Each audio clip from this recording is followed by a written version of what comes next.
And this certainly has to be the most historic telephone call ever made from the White House. Challenger, only seconds after leaving the launch pad, according to NASA, has exploded. It just has the same seats that a normal car has. It's literally a normal car in space. And we're going back to the moon, back to the future, and this time, back to stay. I should tell you that the first mission is scheduled to land on Mars on July the 4th, 1997. We will undertake extended human missions to the moon as early as 2015. We launched a new spacecraft as part of a re-energized space program that will send American astronauts to Mars. We will not only plant our flag and leave our footprint for an eventual mission to Mars. What you're seeing here is a mirage. It is Photoshop, but it has to be. 5, 4, 3, 2, 1.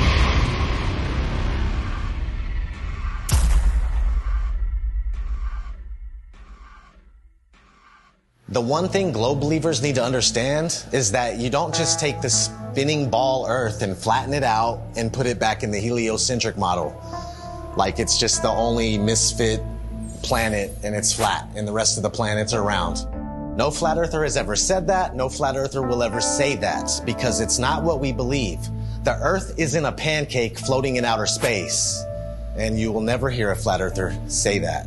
And if you would ever actually take the time to study it for yourself or hear a flat earther through, then you would find that it's much different and things would actually make more sense. They've got the narrative controlled to where anyone that goes to search for this, they're going to see pancakes floating up in space, you know, and it turns people away. Or they see a snow globe. A snow globe out in the middle of space with water falling off the sides, and they're like, what is this? It turns them away. The mainstream agenda was to push their false narrative, all these hit pieces on flat Earth. 2016, 2017, that was pretty much the end of the YouTube era, where we could actually find real evidence, real, content. Any search engine, the algorithms are suited to their favor. You're going to see all the hit pieces. You're going to see all the stuff that's there to debunk flat Earth. So it's just, it's almost impossible to get the real information. YouTube played their part in it, and not just cherry picking which videos they wanted to show, but deciding whether or not they wanted you to subscribe to somebody. So on several occasions and with several different content creators, I'd press the subscribe button to then find out several days or several weeks later that I couldn't find that content creator, assuming they'd either been deleted or they'd been censored beyond belief. And of course they had been, because my subscription that was previously made was no longer there. And I know that I hadn't unsubscribed to anybody. And then resubscribing, you'd find again that down the line that the same things reoccurred. There's a major campaign by Google and YouTube and all of these corporate lying companies to discredit the flat Earth. Why do they have that disclaimer under every video dealing with the topic of flat Earth, that it is an archaic, antiquated, outdated model that the ancients used to believe in? Of course, the ancients were stupid. They didn't know how to build Gothic cathedrals, and they didn't know how to build cities and pyramids. The problem is, people that think that flat Earth is stupid think flat Earth is stupid because they're thinking of a stupid flat Earth. And they ridicule and make fun of flat earthers. It's absolutely ridiculous. Since 2015, the content providers for flat Earth have had a living hell. We have been ridiculed, we have been trolled, we have been censored beyond belief by YouTube. It's really difficult to get the truth out there. YouTube controls the algorithm. Who owns YouTube? Google. These are these big corporations that came in and said, the flat Earth is getting way too big. People are finding this out. We don't want them to find this out. This will just completely destroy our agenda that we've worked so hard for. We're losing it because of our own technology that we created. So they had to get involved. Withholding information and knowledge is a form of control. Now, for new people coming into the subject, if you research flat Earth, the Google analytic will give you government hate propaganda against the flat Earth truth. If you go to Google and try to find anything flat Earth related, then the first thing that's going to pop up is the Flat Earth Society.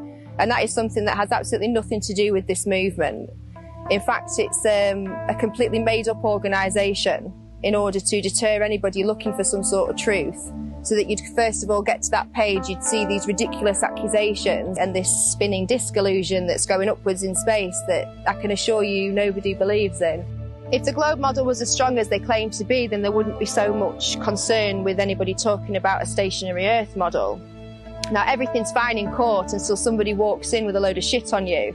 Everything's fine until somebody out there has evidence that's going to prove you guilty. And that's when you start acting suspicious. That's when you start panicking. That's when you start putting damage control out there, which is inevitably what these bots are, what these trolls are on social media, and of course the algorithms. This is just a new lie that was started in the 20s, and even before then they weren't really teaching anything about the world and where we were. It was just common knowledge. One of the main arguments that globe believers come at you with is we've known for 2,000 years. Aristophanes figured it out with his sticks and shadows.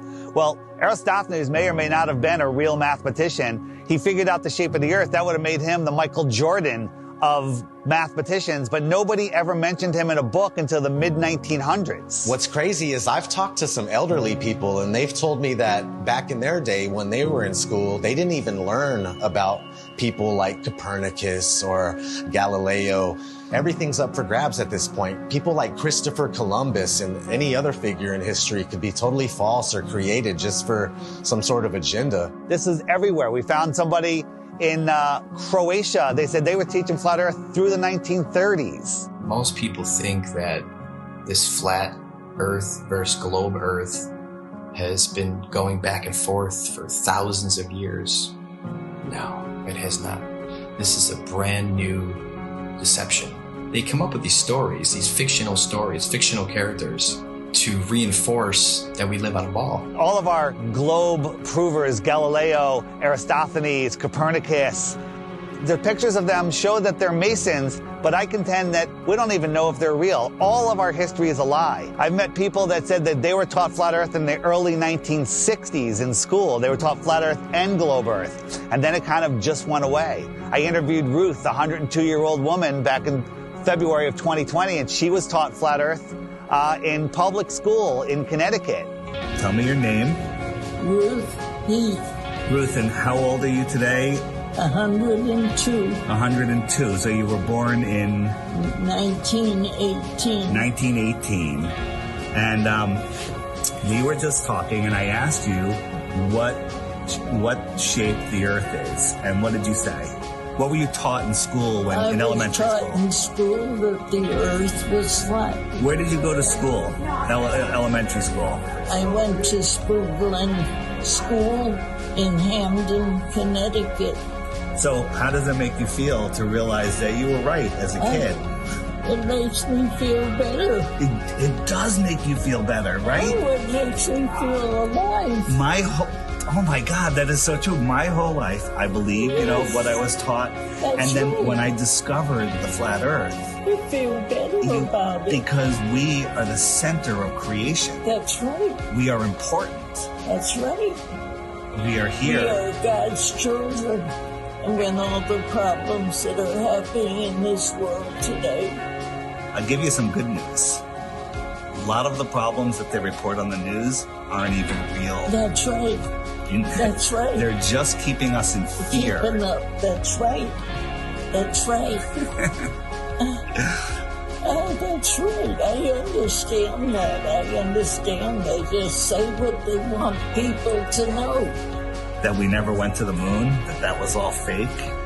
Is that right? That's correct. I saw that all happening. Yeah, so did I, and we all believed it, but that was just to reinforce that people to believe they can live on a ball and they can walk on a ball.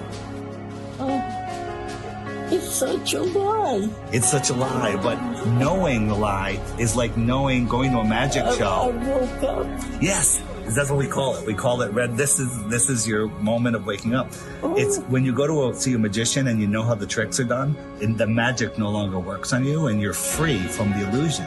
So knowing this is going to free your heart. Cry. Yeah, it's okay.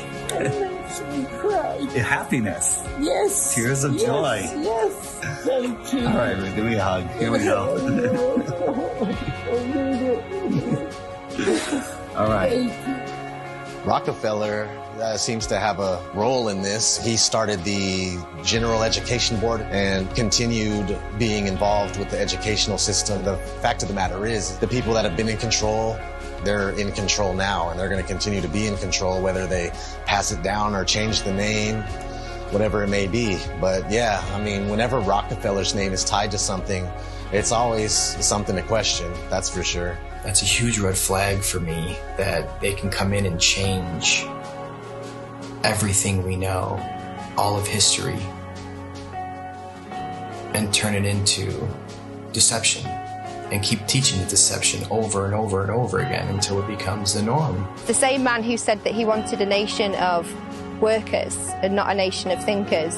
This was the same person who was found guilty of antitrust violations around the turn of the 20th century, who then went on to get his fingers in all of the education systems, of course with the promise of, I'll give you money, I'll make sure that your school has everything that it needs as long as you push these textbooks, as long as you push these narratives and you push these ideas. I'm going to give you a nation of workers and not a nation of thinkers. And that's exactly what we've become. Now, this should tell you something, why we can't talk about, literally, the thing that we're standing on. Why is that? Knowing that there is a creator, absolutely. That is one of the main reasons to hide this. But, you know, at the same time, it's nowhere near comparison when 1 billion people find out that there's more land. It's about hidden land. I think there's possible they could be hiding land in here somewhere with us. And I think that the Antarctica Treaty is very, very, very sinister, and there must be something else going on. They went really, really, really tough with their implementation of the Antarctic Treaty and everything else, and just to keep people away from the truth. They didn't want people to know about more land. Haven't we been fighting over land forever? Isn't that what always happens? Countries fighting over land, but not on the outskirts of Antarctica. Oh, no, no, no. No fighting there. They're all in agreement. You can't go there. You can't explore any of it. That treaty was in effect in 1959. It can't even be questioned until the year 2041. The longest lasting treaty that all of the world signed on to at the same time and is still in place. Antarctica is the container of our world oceans. What is beyond Antarctica? Why is the government hiding Antarctica from us? Why is Antarctica completely off limits except for taking a tour of a little peninsula off of South America, which is nothing? And people go, well, you can go to Antarctica. We spent months trying to actually do it. Yeah. I was going to send a crew. They won't call back. You can't even go there. There's one peninsula where you look at penguins. Exactly. And then you think, I have some friends that went to fucking South Pole. Yeah. They put them in that little fucking island with penguins.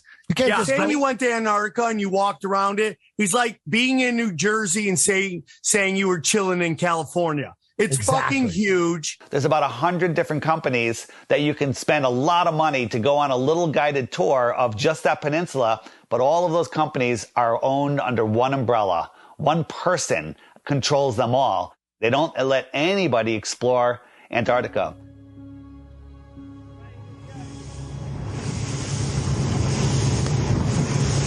Will be a fucking international headline in about 5 minutes. Australian Navy ship shoots it. Facing our way. Bad boys, yield. Is it? The turret is turning our way. The turret's turning at us. Boy, we should hide Adrian in case they think we're trying to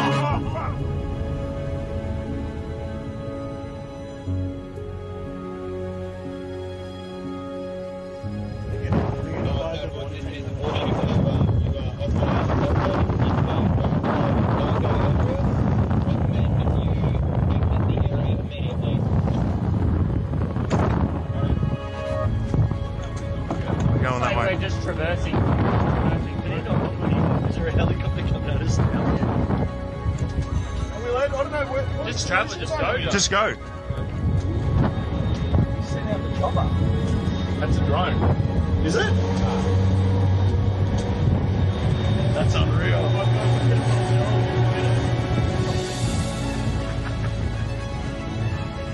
When people say, why the lie? One of the main answers is they're hiding more land. What if we can truly become free. The whole reason for this is because of more land.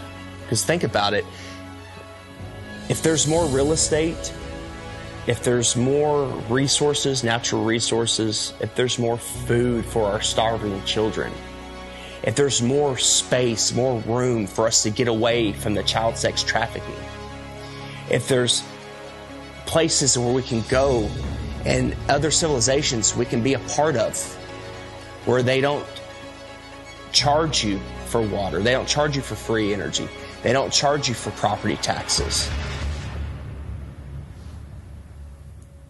What if there is more land? Nobody can go explore Antarctica, period.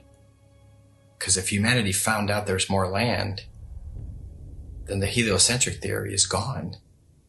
They can't start adding more continents on the bottom of a ball. It's just, they wanted it silenced right away. There is evidence out there through old maps, namely the 1,000-year-old Japanese Kawabashi map, which shows continents and lands outwardly of what they call the ice shelf or the ice wall. So why are they teaching the globe model? Well, you see, the globe is a container, and it's a container of all the known land. The Jesuits and the Freemasons, they needed a new model because they wanted a new world order. Because right now on a ball or in a snow globe, there's only 7 continents. That's all there is. So everything is very limited. We have a limited supply. Resources are very scarce because the Earth is a globe, right? It's cut off. Everything's cut off. If you open it up and there is more land, then there's plenty of resources. More land means more resources. Well, that's huge if they're hiding something like that. There's a scene in The Truman Show where Truman is like, I want to be an explorer when I get older. I like to be an explorer, like the Great Magellan. Oh, well, you're too late. There's really nothing left to explore. Imagine if there's like all these beautiful places to explore still, and finding out that there's all this land, it just opens up the door for discovery again. Have you ever heard of the eyewitness testimony written in the books, The Iron Republic, The Smoky God, Worlds Beyond the Poles? In the late 1800s, there was a series of articles written in Florida Magazine about a politician that was tired of what was going on here, got a big ship and a crew, was exploring Antarctica, and he found a passageway through, and he popped out into the ocean, was lost for about a month. Finally, they found land with a city, and they pulled up, and it was a very advanced, quite different civilization, and very friendly, and they stayed there, and he writes about all the experiences he had there. In the late 1800s, they were talking about more land beyond Antarctica. Remember, the word extraterrestrial means extra land. They're telling you that there's more land in here that they don't talk about. There could be more land in some of the oceans where it's just all blue on the map. Nobody knows. You're not cruising around on big ships or flying over it on planes and looking, you know, nobody's out there charting anything. Have you heard of such a thing as no-fly zones? For instance, you can't fly in certain areas near the Arctic Circle or the Antarctic Circle. The reasons being is because there are lands there that we're not supposed to know about. They don't want those lands to be discovered. All these corrupt systems that are stealing money from us, kidnapping our children, just doing horrible things. They rely upon the cattle staying on the ranch, the slaves on the plantation. That's why flat Earth is the most important knowledge we can obtain. It's because there is more land. Don't look at us and say, go prove it. They won't allow us to go prove it. We're not the lazy ones here. We're being restricted from going to prove this to you. So because of that, of course we're going to speculate. It's a red flag. If that's not a red flag to you, I don't know what is. They won't allow us to go. Allow us to go. If we go and there's nothing there, I'll admit I'm wrong. But all signs point to that they're hiding more land. You have to have permission to do everything. You have to have permission to marry the love of your life. You have to have permission to travel down the road. When we have the inalienable right to travel from point A to point B, you people think you're free. You're not free. You're free-range chickens. That's what you are. You're free-range chickens held in an area you're not allowed to go past. And if not, you go to jail or you get shot. Stay on the plantation, do what you're supposed to do, pay your taxes, and shut up. Right? Well, if there is more land, and I sincerely believe that there is, then that's the perfect reason to lie to everybody. And it's not just about hiding a place for more resources and where else we can go and dig for gas and gold. It's not about that. They're hiding freedom. They know that as soon as we all find out that there's another place to go without dictatorship, that we'd be gone. There's endless amounts of everything, and there's so much more land out there, and there's many places to explore, and they just want to keep us here in the middle of the pond, stuck here thinking that this is all there is. What happens to the price of gold and all natural resources if there's more land? Gold can't go to $1 an ounce. Gasoline can't go to 20 cents a gallon. We can all have, you know, thousands of acres of land to ourselves. The whole system crumbles. The entire system crumbles. Period. On the other hand, we have the North, which is also off limits. I went on my first official trip. I was going with my father and my grandpa Sinclair up to the North Pole. It was a very glamorous destination. I figured I was finally going to be let into the reason for the existence of this high security Arctic base. It was exactly right. We drove slowly through and past the buildings on a special top secret mission. And that's when I understood just how powerful and wonderful my father was. The North Pole is a biggie. It's always been in my mind. I've juggled with the idea, is there hidden land? Could they have possibly hidden a continent in the Arctic Ocean, which is seemingly an ocean? They could hide land there. Many old maps will show you the Hyperborean, 4 continents, and in the center, Axis Mundi. And I think that's what's there. I think there is Mount Meru. And I think that gives off an acoustic device. There's definitely something special going on up there, and if you just think about that long enough, why do compasses point north? I mean, that's really wild in itself. What if we all took our compasses out and just followed them until it stops? A compass will always point north, towards the magnetic north. There's some kind of force or some type of energy, frequency, vibration that's pulling that needle to the north. It's crazy to think that all compasses are pointing north to the North Pole.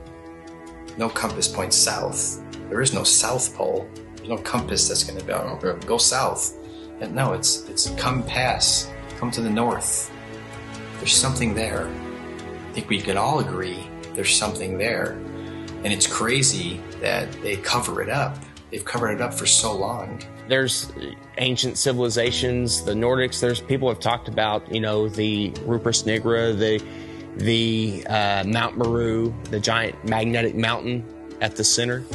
An entire magnetic mass or a mountain that is strong enough to make everybody's compass point north. When I was a kid in school, they showed us a National Geographic video of the guys that were getting to the North Pole, and they just basically made it look so horrible and miserable and dark and cold that no kid ever in his life would go, hey, I want to go to the North Pole. So if you watch any documentary about the North Pole or anybody venturing to the North Pole, all you're going to find is some dude mobbing on an ice sheet, and he's got a little device in his hand. He's like, 3, 2, 1, North Pole.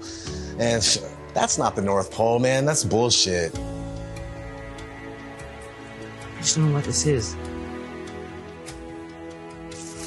It's a map. My father showed me a map like this once. Inside the circle is your world and my world. Many others. No one knows how many. The dark tower stands at the center of all things. And it stood there from the beginning of time. And it sends out powerful energy.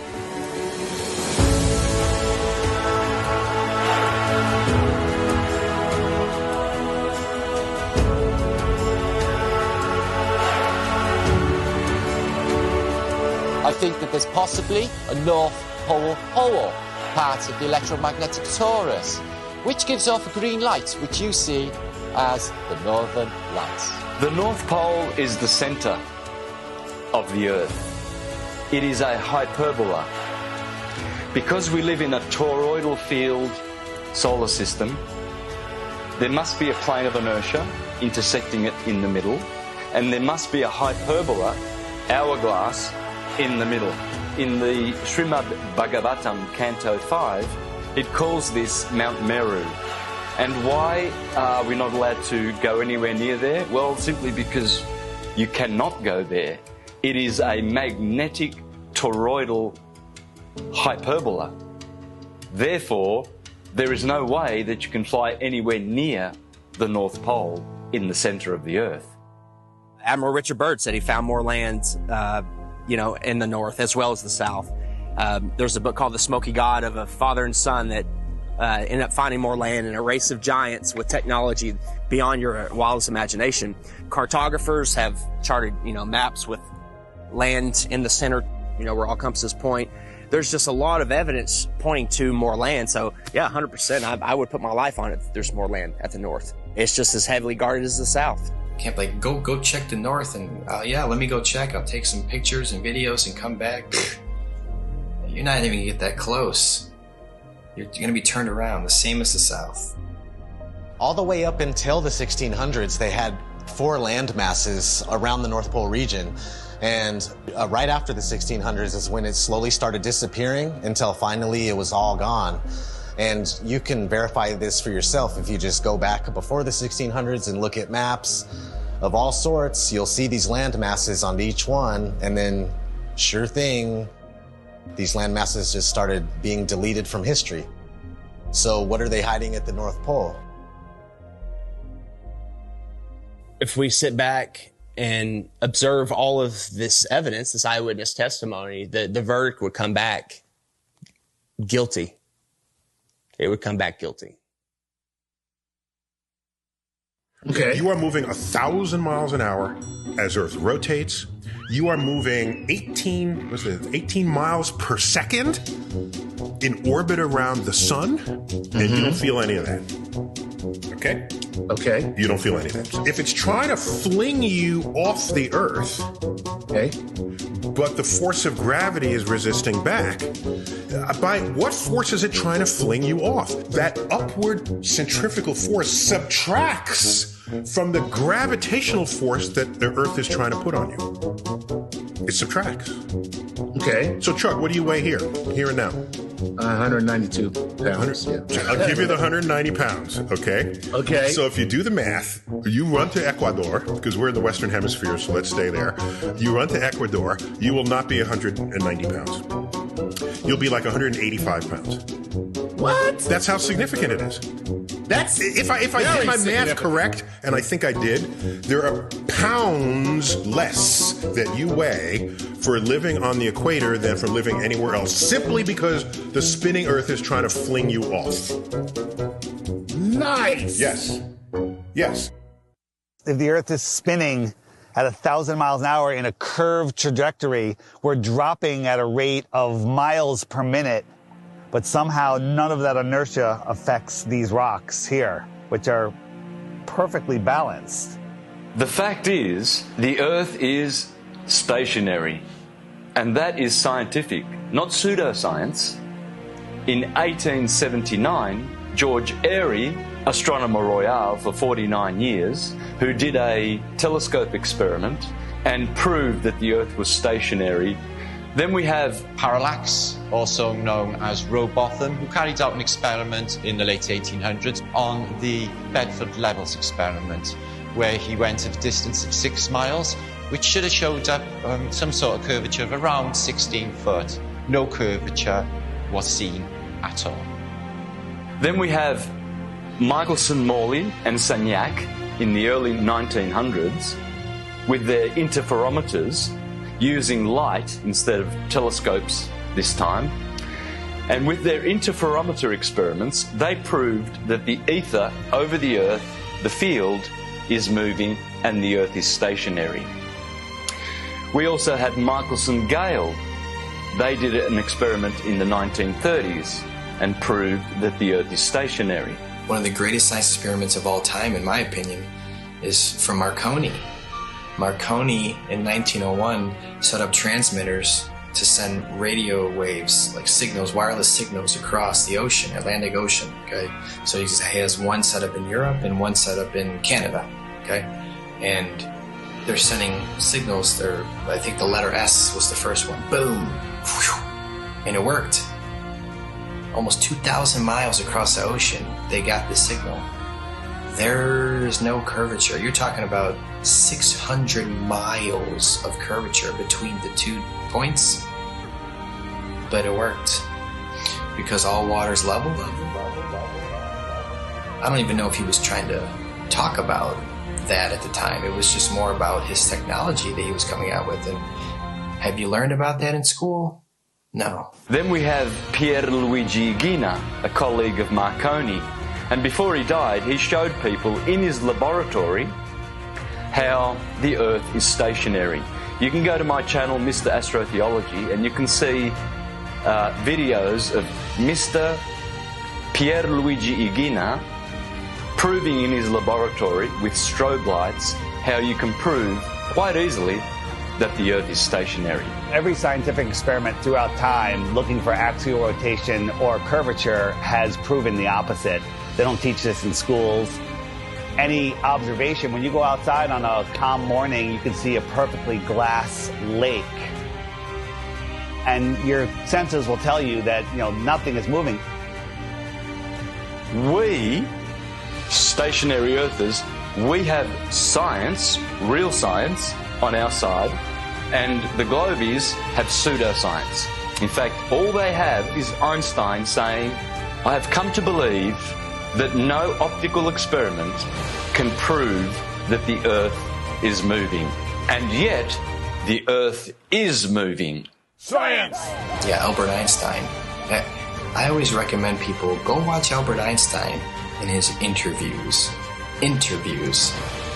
He's reading cue cards. He's reading notes that someone handed him, kind of like people on TV nowadays. There is no optical experiment ever been conducted that can prove that the Earth is moving.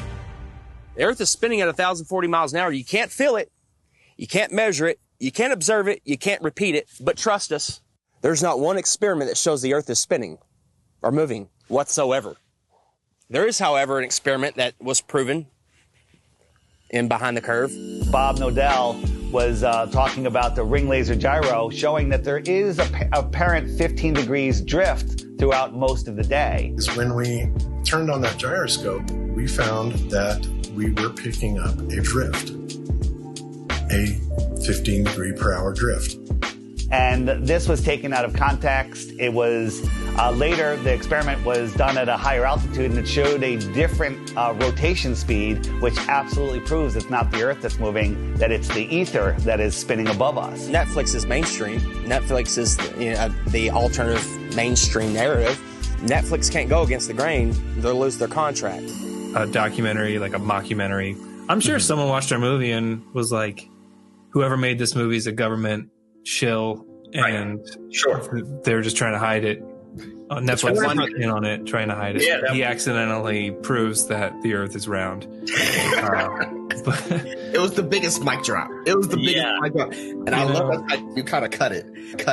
The thing is, we have technology that is outrunning their lies. Now we have time lapse. Ooh, imagine that. We have time lapse where we can point at the sky and year after year, day after day, hour after hour, the sky's spinning.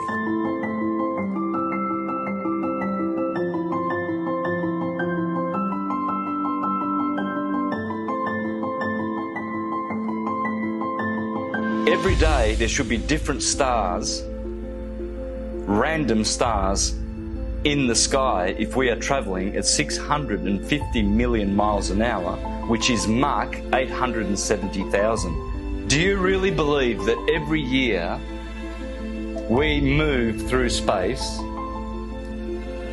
at 5.5 trillion miles every year? And yet every year the same stars keep turning over our Earth.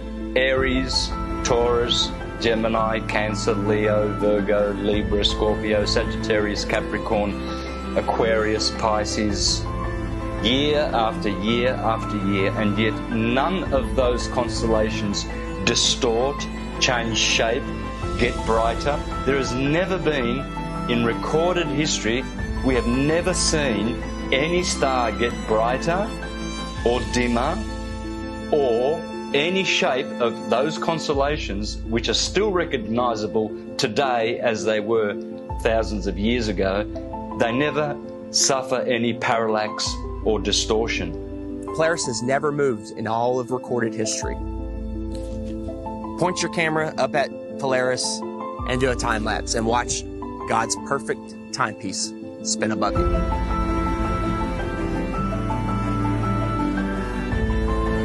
And we move 5,694,000,000 miles through space every year. Congratulations to you if you believe that. It's called education, indoctrination, and dumbing down.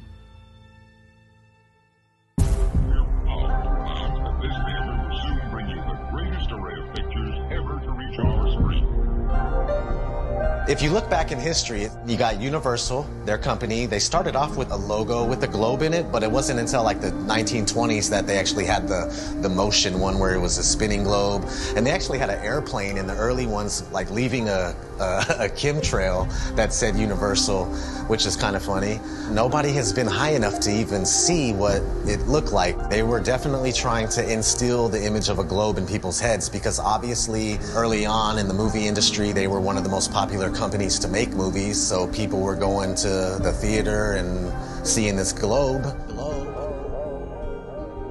So they're showing you a globe before every single movie to program your mind. They were showing this globe before they even went up there to see what it was.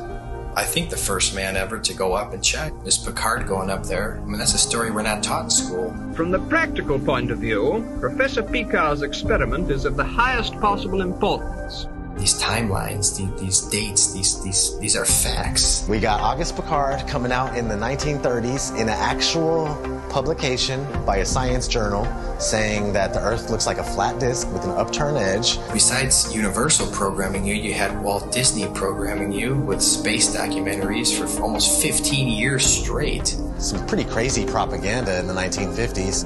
There was one called Man in Space. He's talking about taking men to the moon in a rocket. And then if we cruise on, we got Richard E. Byrd. He goes on Longines chronoscope, and he's sitting down and he's telling people... Strangely enough, there's left in the world today an area as big as the United States that's never been seen by a human being. Shortly after Richard E. Byrd did that interview, they put the Antarctic Treaty in place, and then 1 year later, NASA is established. Almost 0 hour at Cape Canaveral, and enlarged 16mm pictures show a monkey specially trained and conditioned for voyaging in space. 2 monkeys had been selected for the job. They called them Abel and Baker, A and B, of course. In fact, the monkeys came down safely near Antigua. Reported none the worse, after blazing the trail for human space travel. They come in and they're the gatekeepers for your mind. Like, they're making sure that people think that they live on a spinning ball. And that's their sole purpose. That it has always been their sole purpose.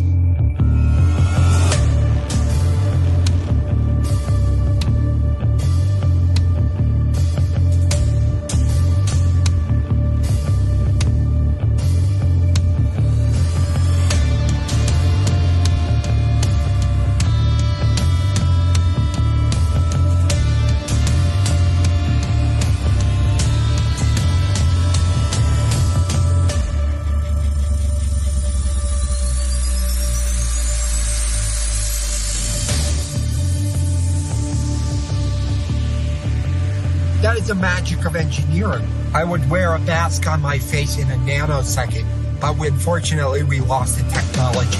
It can take days, even weeks, to produce just a single image. The dazzling final results, enough to keep us all dreaming.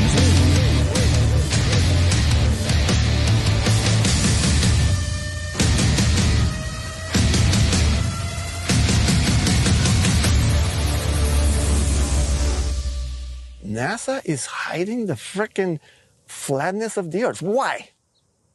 It's okay to say, I have a fisheye lens, right? Because, yeah, fisheye lenses are useful. You know, you get more, you know, in architecture or, you know, realtors use them. But when you're doing it too much and you're not really coming out and saying why, questions build up.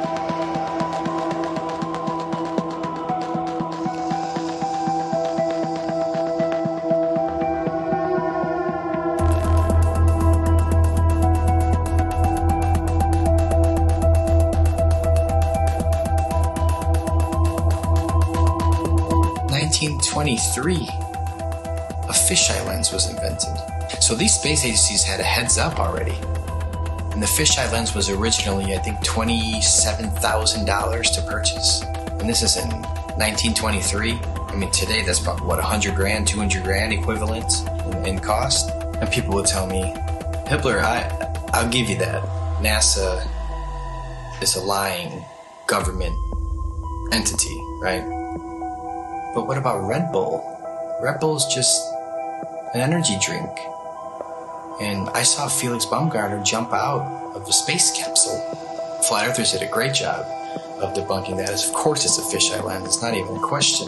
What most people don't know is that Neil deGrasse Tyson, you know, the science priest of modern day, that everybody loves and they listen to him. Oh, he's so smart. Well, he is a smart man in the sense of he knows that we debunked the shit out of that. And that dude who jumped out of a perfectly good balloon, Felix Baumgartner, edge of space jump. Now, you know, I don't. It's he wants to. I don't have a problem if he does it, but the honesty of it would greatly diminish what I think people thought he was actually doing. And not only that, they made sure to photograph him standing there with a really wide-angle lens, which curves horizontal lines. So in the photo, you see this curvature of Earth's surface, and he's like, wow, he's in space. Look at that. No, he's not. At that height, you don't see the curvature of the Earth. You just don't. That stuff is flat.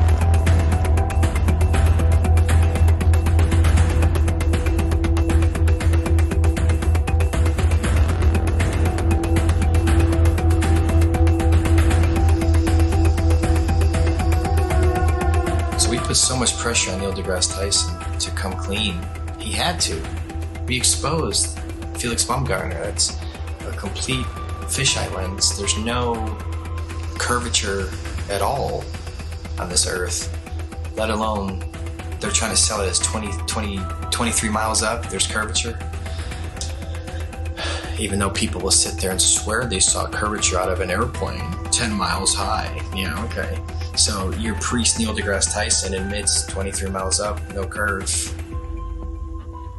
How do you feel about that? All right, maybe you say that's no big deal. Okay. Even though Felix Baumgartner himself said he could see the curvature of the Earth. It's almost overwhelming. When you're standing there in a pressure suit, the only thing that you hear is yourself breathing. You can see the curvature of the Earth. You can see the sky is totally black. You can see the curvature of the Earth. You can see the curvature of the Earth. You can see the curvature of the Earth. That's 120,000 feet, 4 times higher than most passenger planes fly. So that should make you go, right away, what's going on here? Who's lying, right? But you don't think there's an agenda here? You don't think people are lying here? Fast forwarding to recently, Richard Branson, his ugly ass, Mr. Billionaire himself. Officially the first billionaire to travel to space, so Richard Branson. So you go 63 miles up, you would all probably assume that, of course, you could see this giant curve of Earth. You're 63 miles up, holy shit. Richard Branson supposedly goes up 63 miles, even though it's nothing but fisheye lens footage. We exposed that. Here comes Neil deGrasse Tyson again, damage control time. Oh, by the way, you didn't ask, but I'm going to tell you. Do you know how high up above the Earth he was? No. So if you take a 63 miles. Oh, yeah, say right. So take a schoolroom globe, and that's how high above it is he? So he's about 2 millimeters above the surface of a schoolroom globe. So nobody has seen the curvature of the Earth from that height. I just want to make that clear. You can't see the curve out of an airplane, right? 10 miles. You agree? I hope you agree so far. Okay. So 10 miles up, no curve. Red Bull 23 miles up, no curve. Branson 63 miles up, no curve. So where is this curve at that you swear by? Because if you live on a ball, I don't care how big the ball is, it could be 4 times the size of what they told us, you would still see a physical curve at some point. That's what the horizon's supposed to be. That's how the sun is going. I mean, there's a curve of the Earth. All these theories involved with the curve of the Earth get thrown out the window. That's what happens with a new company. This is the fiction section. Fiction means it's a made-up story. Oh, hey, Elmo, I bet we can find your Galactic Gale comic book here. Oh, boy, Elmo, hope so. We all know who our enemies are. They are called the globalists, with their false idol that they give children on the teacher's table at kindergarten, the false globe of the global agenda. People are just deceived. I mean, I grew up from kindergarten. There's a globe. My kids, they graduated from kindergarten and there was a freaking globe. They gave them a globe at graduation to take home like an inflatable beach ball. And I was looking at that thing going, oh my God. We are taught that the Earth is a ball before we can talk. In school, there's a globe in the class. One of the first worksheets we get is a sheet on the orbits of the planets and the sun. And I actually still remember that sheet. I did it. I got it right. I was so proud of myself. Sesame Street has astronauts on, Disney. It's all globe programming. So your entire world belief is around this. If you think about it, they've gotten us at a very, very young age with the lying. Before we have any critical thought, the capability of thinking for ourselves. They teach us lies from the very beginning, from Tooth Fairy, Santa, dinosaurs. With Santa, for instance, I mean, we're taught this lie, you better be good. We need you to stay in line and be good. Don't be naughty, be nice. You want to be on that nice list. Santa will come and bring you this material gifts, and then fast forward, you find out Santa isn't real. For 5, 6, 7 years, however long the lie went on for, you've been conditioned a certain way, to act a certain way, so you'll fall in line.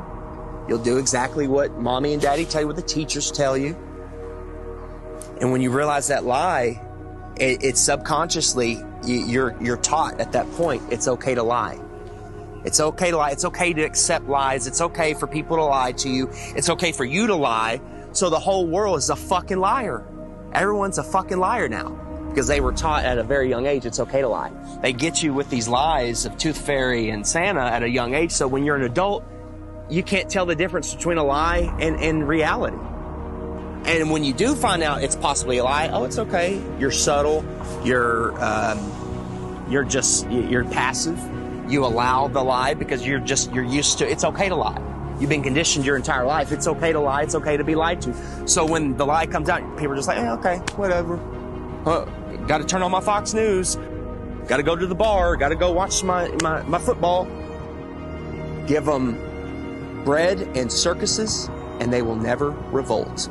When people hear about Flat Earth, when I talk to them about it, they think it's the dumbest thing ever. They think I'm uneducated.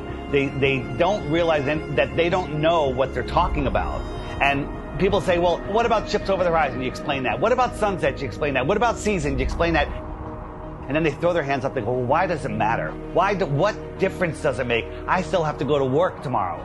That's right where they want you. They want you working in your slave job. They want you obeying orders, doing what you're told, and living paycheck to paycheck, and just not realizing where you are. The truth is, we're not spinning out of control, lost in space, where an asteroid could take us out. They want us believing we're running out of fuel. They want us to believe we're running out of food, when anyone can go and get a seed, stick it into the ground, water will fall from the sky, and food will grow out of the ground.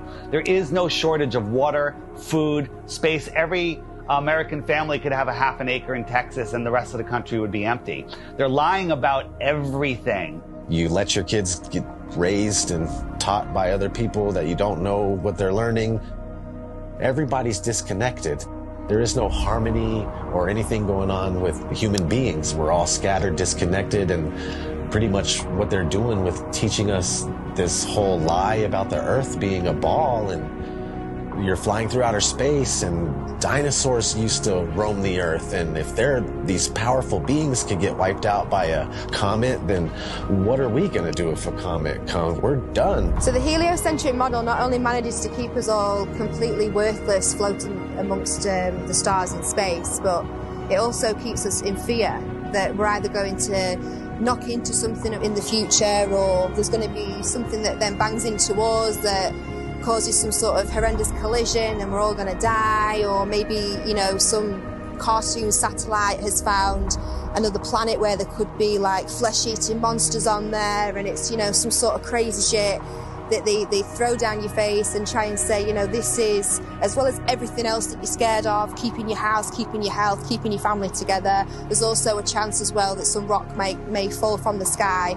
and kill you tomorrow. Another thing people don't know is that not only in 1920 did Rockefeller change all the textbooks and come up with his own agenda of what they want you to know, but there was a man named George Lemaitre. I felt like, you know, Einstein passed the torch to him or something. They were good friends, apparently, and George Lemaitre was a Catholic priest. Yeah, a Catholic priest. In 1920, he said, hey, we came from a Big Bang. It's all about 1920 was a crazy year, huh? 1920, they said we came from a Big Bang. We exploded from nothing. Well, how do you prove that? Well, no, you can't, but that's what was stated. So here's this Catholic priest where, in my opinion, they knew that even though non-religious people knew the earth was flat and stationary, they were trying to group, just call flat earthers at that time. They're flat earthers, they're all religious people. So let's bring forward a Catholic priest. Look, he's not a scientist. He's not government. He's a priest. He's Catholic. He's holy. This is brand new. This isn't thousands of years old. This isn't the Big Bang's been around for thousands of years. Heliocentrism has been around for thousands of years. No, they create fictional characters. Galileo, Copernicus. They create characters to support the New World Order, their agenda. The way they change the entire school system and structure of what we know and all the information and knowledge that we obtain. If it's false, then yeah, they got their goal. A nation of workers, not thinkers. No one thinks. What's the circumference of the globe? I have no idea. How fast is it spinning at the equator? Don't know. How fast is it orbiting the sun? Cody? You have glasses on. You should know this. How fast is the sun moving? Man, you're asking some questions I'm not ready to answer. But see, this is the point. You guys laugh at flat Earth, but one, you don't know what flat Earth is, and worse is you don't even know what your own solar system is. They don't know their own model. You can ask them, what's the radius of the Earth? How was it found? What's the speed of the Earth around the sun? How fast is the Earth spinning at the equator? How fast is it chasing the sun? How many miles does it go a year? How far is the sun? They don't know any of these things, but yet they defend this and they ridicule and make fun of flat earthers. All the things that I was patronizing and condescending and going, oh, sloughing off, that's not worthy of me.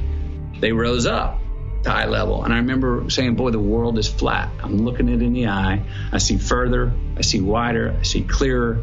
I settled on near infrared, like some of these cameras can be converted to near infrared, you know? So then I started taking photos, and since I was doing a lot of flying, I started going up, and boom. I was actually amazed to see the incredible flatness that you get from high altitude. Everywhere I looked, there was like clues that the Earth is flat. And I was like, this is blowing my mind. Everywhere I looked, the Earth is flat. And as I was lying about the curvature, so I said, something is eerily wrong over here, man. When I saw across the Gulf, right off the coast of Texas there in Louisiana, flying to Orlando, and I saw all the way out in the distance, and you could even see the rays of light at a different angle. That tripped me out. But if you really go up high, then you realize, oh my God, the Earth is extremely flat. This would be impossible on a globe. There is no 8 inches per mile square. The equation for curvature of 8 inches per mile squared has been debunked over and over again. The flat earthers with their P900s and their P1000 cameras are constantly seeing things way off beyond the supposed curvature of Earth. In fact, many tests have been done with lasers, cameras, filming mountain ranges 300, 400, 500, 600, 700 miles into the horizon, which are visible and shouldn't be visible if we were living on a globe. This is how much distance he covered with his camera, and he could see from here the Rocky Mountains. There you go.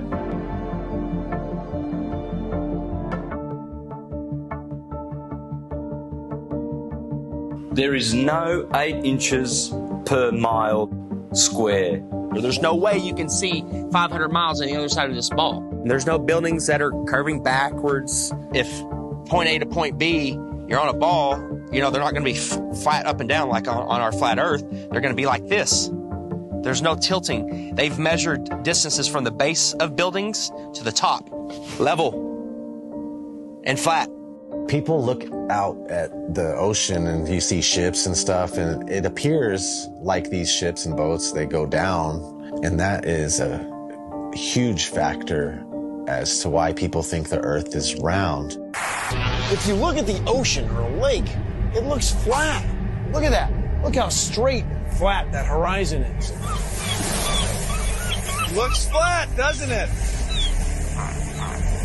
See, it looks like a table or a board. Now, once in a while, you might see mountains or hills, but those are just like little bumps on what looks like a flat Earth. As ships sail away, they don't disappear all at once. No, first, the bottom will disappear. See, the bottom of the ship is gone.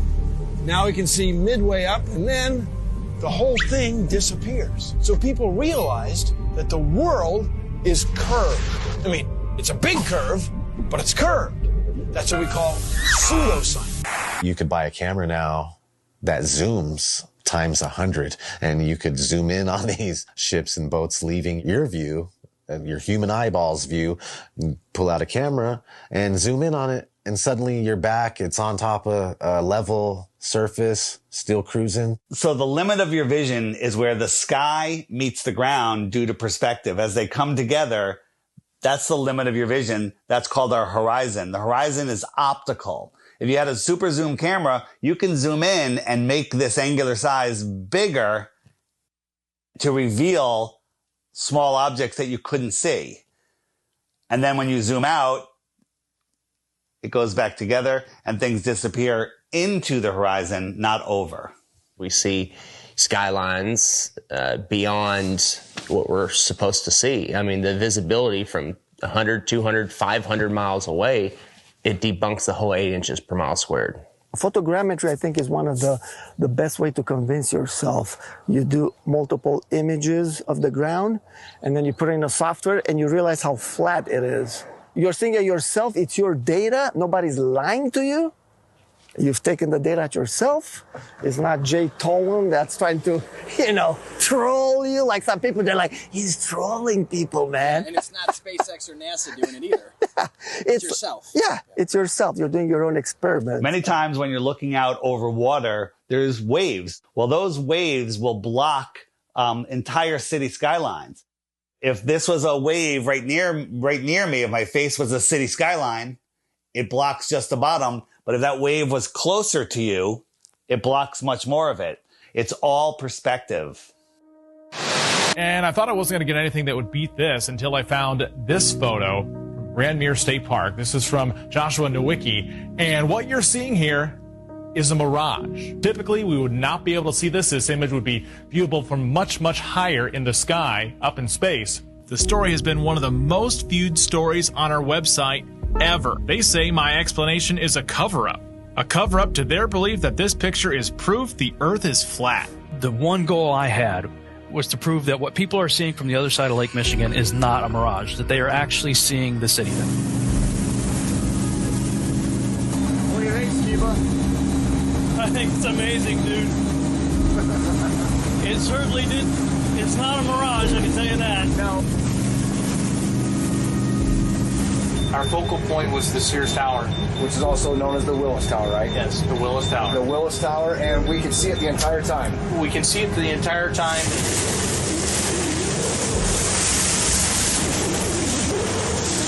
That's not a mirage. That's not a mirage, whatever you're looking at. You see it? Yeah. That's that. It's the aberration. It's not a mirage. That's the proof right here. That's the proof. I was shocked to find out that there are a number of people that believe the Earth is still flat, and that to them, this is actually proof that the Earth is flat. One person just questioned me and asking me for a retraction of the articles and lies. A lot of people try and kind of be nice about it. Well, are you sure you did it right? And then they send me links that the Earth is flat. And some are just pretty straightforward about it, and they title replies calling me a deceiver, and that I should check my degree or quit telling lies on television. It got me questioning a lot of things. Were my calculations right? No. You can obviously see Chicago from that far away. It really is the Chicago skyline. We can see things farther and farther away than that and prove it. You can prove it yourself. You can go there on a clear day and see the same thing. You can go do the same tests and prove it to yourself. That's the best way to do it, right? Prove it to yourself. You're not taking anyone's word for it. You're doing your own experiment. It's not a mirage. It's not an illusion. It's Chicago from 60 plus miles away. I mean, we could barely see the street sign a few blocks ahead of us on a foggy day. I mean, they're spraying our skies with shit all the time. You can open your weather app right now and it'll tell you the visibility. That's how far they're telling you can see through the weather patterns. There's so many different factors of why we can't see that far. We're not superheroes. I mean, take any flat and level road around your house safely. Test it out, make sure it's level. But you take your camcorder and you bring it all the way down to the ground and you zoom in and you see all this distortion and it kind of vaporizes and globe heads want to add like this bridge is bending around a curve and there's the curve. It's like, no, it's an optical illusion. That's all it is. This has been replicated many, many times. There is no curvature. Stop fooling yourselves. And even something like the sun, when it goes across this huge plane, it sets and it disappears due to perspective. So you're seeing it come and go on such a vast plane. It's so huge that the sun could come through and go so far away that it just goes out of your view and behind so many false horizons, i.e. mountains, trees, forests, city buildings, just really tall things. Keep in mind, the sun is much smaller and close.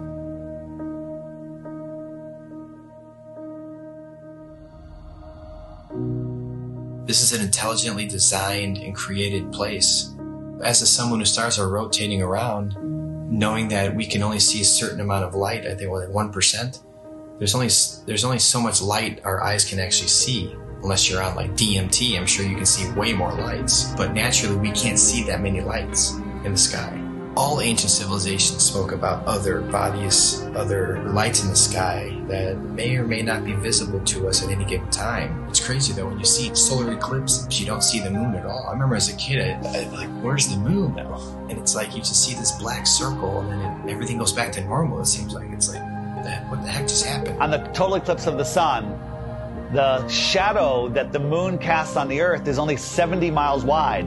That is impossible. But then they come up with umbra and penumbra, and it's just stuff to confuse your mind. We have an infinitely far sun sending diagonal rays from the side and straight rays from the middle, and where they cross each other. It makes absolutely no sense. I went live a few years ago on YouTube during the 2018 eclipse in the United States.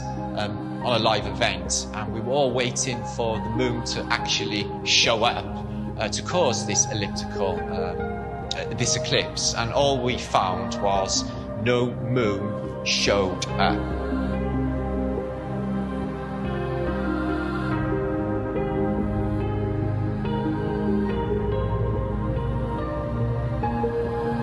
So that blew my mind, to think that there was actually no moon visible, yet this effect of the sun literally being covered by an object I had witnessed. Why can't we see the moon approach the sun, eclipse the sun, or exit the sun? And we don't. We just see a black circle eclipsing the sun. We never see it next to the sun. Now people say, well, it's because the sun is so bright.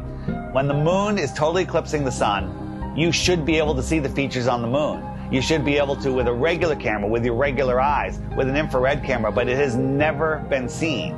There's only been anti-flat earthers that will fake an image and fade it into a picture of the eclipse. There's no video of it. Think about what an amazing video would be if they could film it from the International Space Station or from the moon itself.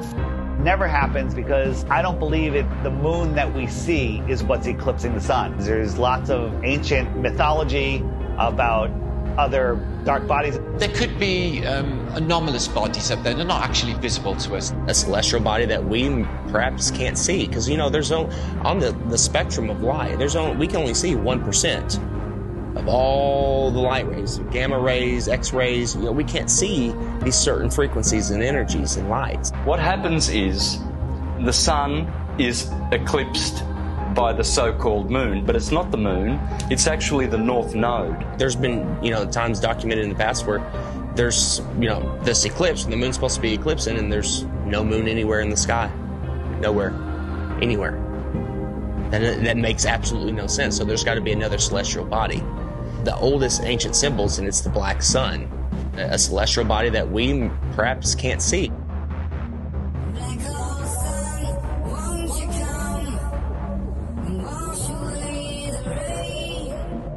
A lot of ancient civilizations always spoke about a black sun. It's like, why are they talking about a black sun for hundreds, if not thousands of years? And that information now is turned into, oh, the black sun is an evil thing. It's like, well, yeah, of course, that's what they're selling it. They're selling it to you as an evil thing to stay away from it. They already don't want you to like the real sun in the sky. They push it so far away. They want you to not care about it. There's a reason it's close to you. There's a reason it's here for us. There might be more suns and moons on the outskirts of Antarctica, on the outer lands. There might be more suns and moons. There might be more suns and moons in our world here, but we just can't see it. And you talk about the seasons itself. Seasons prove the Earth is a stationary plane with a local sun. When the sun is circling over the Earth over here in the Tropic of Cancer, these people here, they have summer. But 6 months later, the sun is over here. It's going around over here. So Australia down here, and South Africa, and South America, now they have summer, because the sun is local. It's not 93 million miles away. And the sun and the moon revolving and springing into the centre seasonally, and then springing back out again. This makes perfect sense than a spinning ball hanging on an invisible skyhook at a degree of 6.66 of a supposed axis, which tilts the Earth. People need to stop defending a theory that they were taught in kindergarten. So at sunrise, every sunrise should be arctically cold because that is the most severe tilt possible.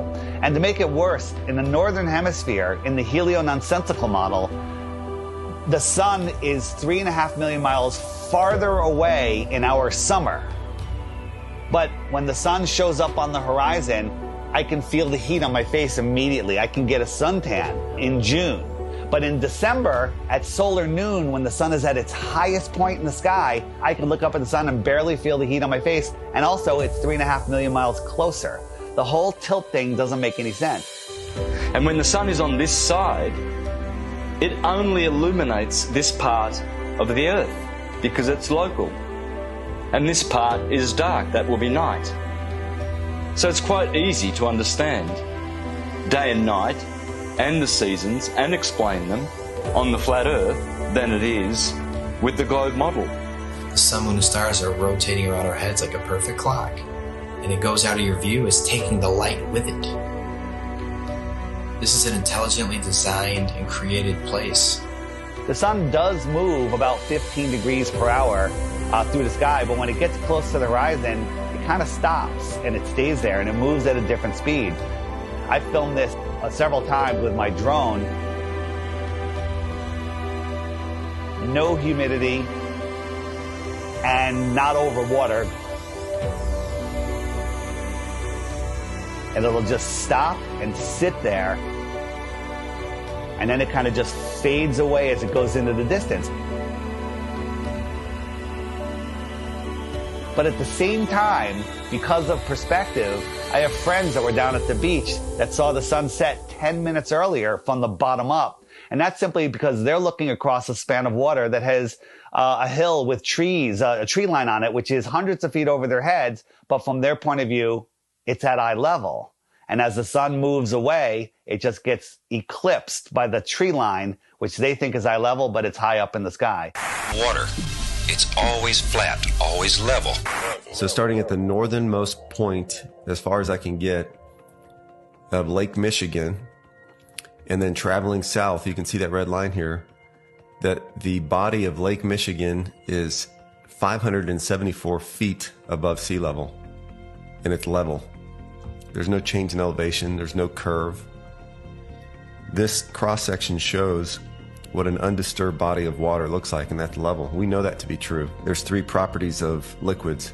They have mass, they take up space, and they always take the shape of their container. The physics of water is to find and maintain level. So if it's in a cup, to this lake behind me, to the seas, to the oceans, that's why I call it sea level, because it's flat and level. No matter who tries to sell you the idea that water's curving over a ball, it's just not happening. That's the number one proof right there, just water alone. Water alone proves that the Earth is flat, because water always finds and maintains level, period. Water does not curve.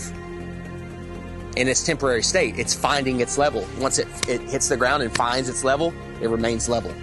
I never even thought of the idea of water maintaining its level, and that alone just was like mind-blowing.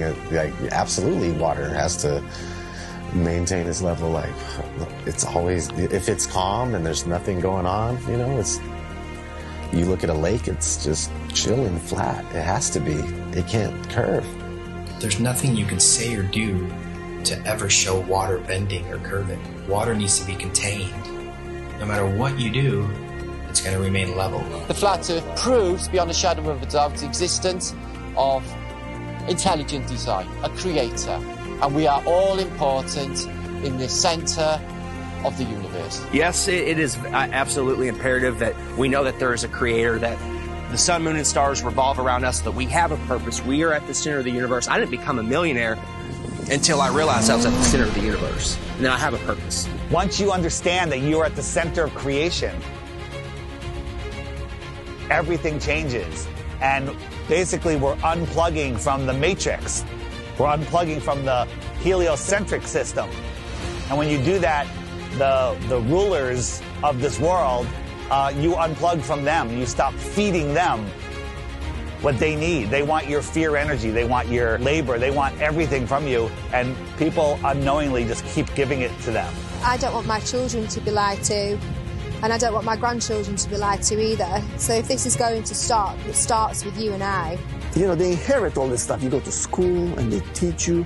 When I was in grad school, man, I was shocked that most of my classmates were not really interested in learning. They were interested in passing a class. On the one side, tens and tens of scientists proven that the Earth is stationary, and we have nothing on the globe's side, so the Earth is stationary. No one thinks how easy it is to do this, and they pulled it off, unfortunately. But we're here now to completely reverse this, and people hate on us from the left and from the right. Everyone hates on us. Like, shut up with your flat earth stuff. It's not important. It's the most important thing. It opens the door for everything else. You want to know the truth? You have to know where you live.